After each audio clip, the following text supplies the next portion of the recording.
Nah, kita masuk kepada poin berikutnya, beriman kepada nama-nama dan sifat-sifat Allah. Ini juga bagian dari keimanan ya.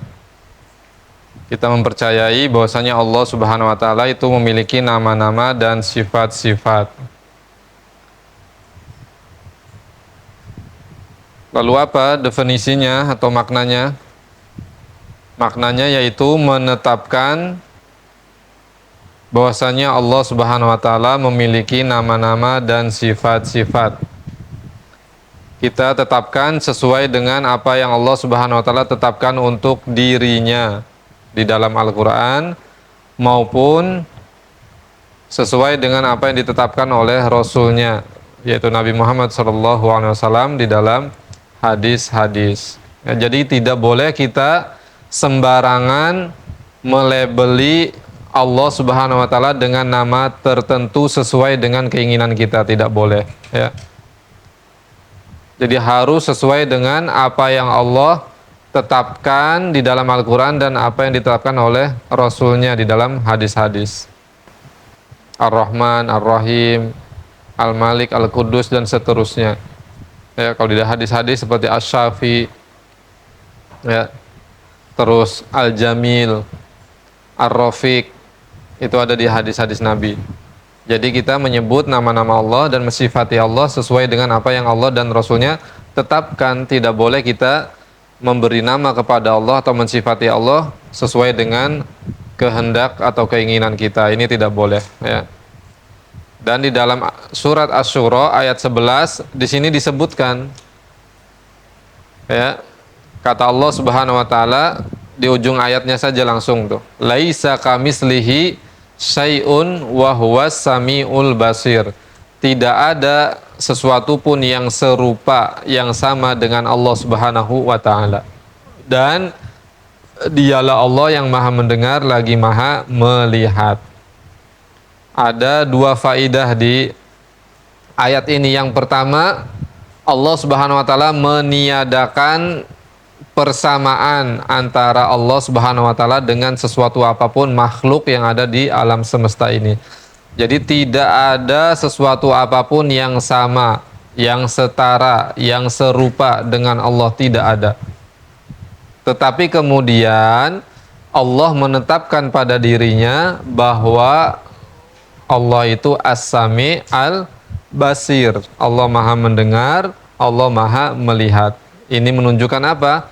Bahwa Allah Subhanahu wa taala itu memiliki sifat apa? Pendengaran dan penglihatan. Tapi apakah sama pendengaran penglihatan Allah dengan makhluk-makhluknya? Sama tidak? Tidak, ya.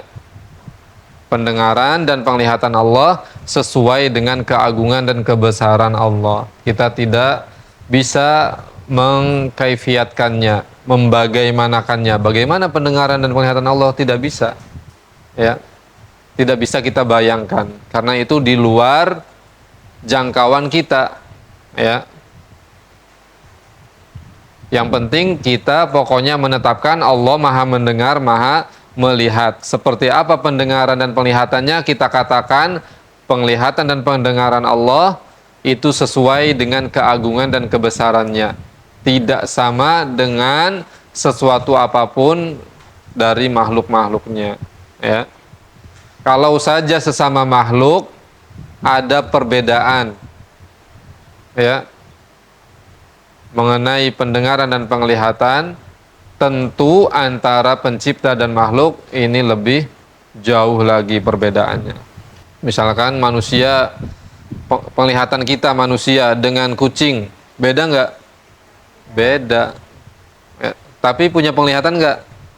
Punya, kita bisa melihat, kucing bisa melihat, tapi beda penglihatannya. Nah, apalagi ini antara makhluk dengan Allah, ya.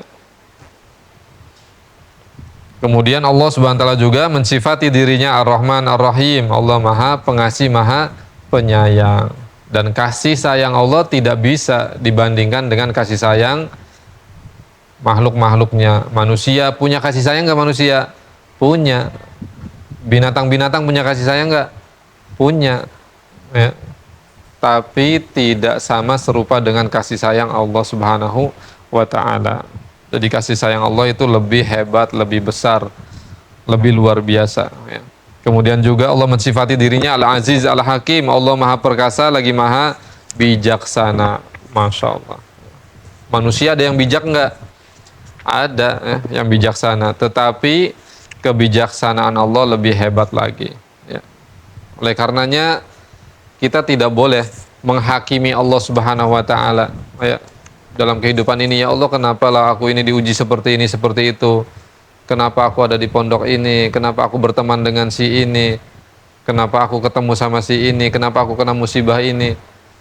Ya, tidak perlu kita bertanya-tanya seperti itu. Karena Allah itu maha bijaksana. Ya, jadi ketika Allah menakdirkan kita ya menghadapi sesuatu, menemui sesuatu, maka itu berdasar kebijaksanaan Allah Subhanahu wa taala. Di dalam sesuatu tersebut ada hikmah kebaikan, kemaslahatan untuk hidup kita ya. Jadi tidak boleh kita banyak bertanya tentang apa yang Allah Subhanahu wa taala takdirkan untuk kita. Karena kata Allah la yus'alu amma yaf'al wa hum yus'alun. Allah itu tidak boleh ditanya kenapa Allah melakukan ini, kenapa Allah begini begitu, tidak boleh. Justru kita yang akan ditanya bagaimana respon kita ketika kita ya menghadapi takdir Allah Subhanahu wa taala. Nah, buah beriman kepada nama-nama dan sifat-sifat Allah, yang pertama, semakin kita mengenal Allah Subhanahu wa taala. Bertambah iman, kemudian menguatkan tauhid kita kepada Allah Subhanahu wa taala. Masya Allah.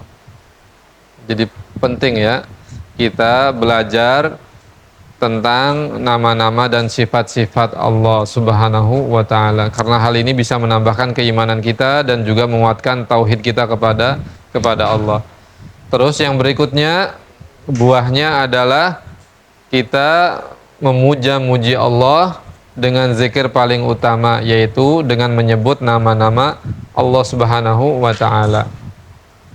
Allah berfirman di dalam surat Al-Ahzab ayat 41, ya ayyuhalladzina amanu dzkurullaha dzikron katsira. Wahai orang yang beriman, berzikirlah mengingat Allah dengan zikir yang sebanyak-banyaknya. Masya Allah. Jadi orang yang beriman itu diperintahkan oleh Allah untuk berzikir mengingat Allah sebanyak-banyaknya. Masya Allah. Jadi orang yang beriman harus banyak mengingat Allah Subhanahu wa taala. Dan teladan kita Nabi Muhammad SAW diceritakan oleh Aisyah bahwasanya Rasulullah SAW itu yadkurullah fi kulli awanihi. Di setiap waktunya selalu berzikir mengingat Allah, kecuali ketika apa? Masuk ke kamar mandi. Ya, masuk ke kamar mandi. Makanya Nabi SAW ketika keluar dari kamar mandi baca doanya apa?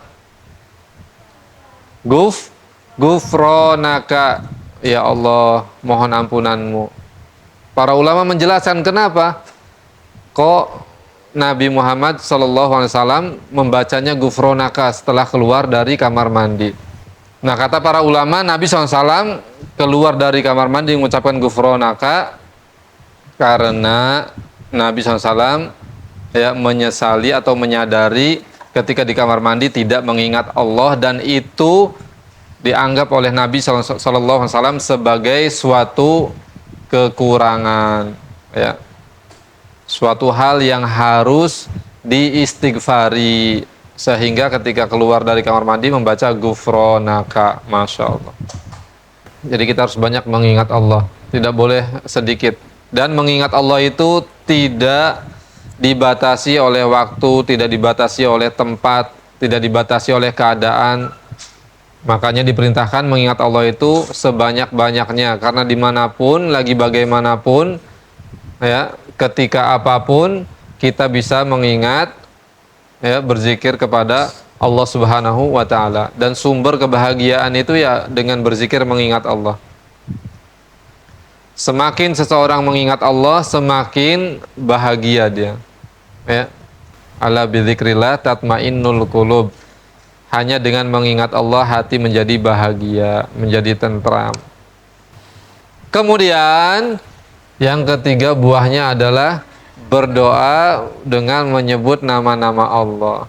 Ya, seperti di sini contohkan tuh. Ya.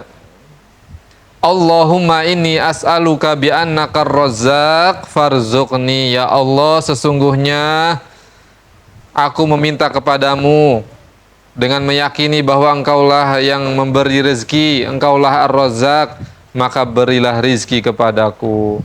Dan Allah merintahkan kepada kita dalam surat Al-A'raf ayat 180, walillahil asmaul husna fad'uhu biha. Allah memiliki asmaul husna, nama-nama yang indah, yang bagus. Maka berdoalah, memohon kepada Allah dengan menyebut-nyebut asmaul husna tersebut. Nah, seperti tadi dicontohkan ya. Ya Razzaq urzuqni, wahai Engkau yang beri rizki, berilah aku rizki. Ya Alim, wahai Engkau yang maha berilmu, yang maha luas pengetahuannya, alimni, berikan aku ilmu. Dan yang lainnya.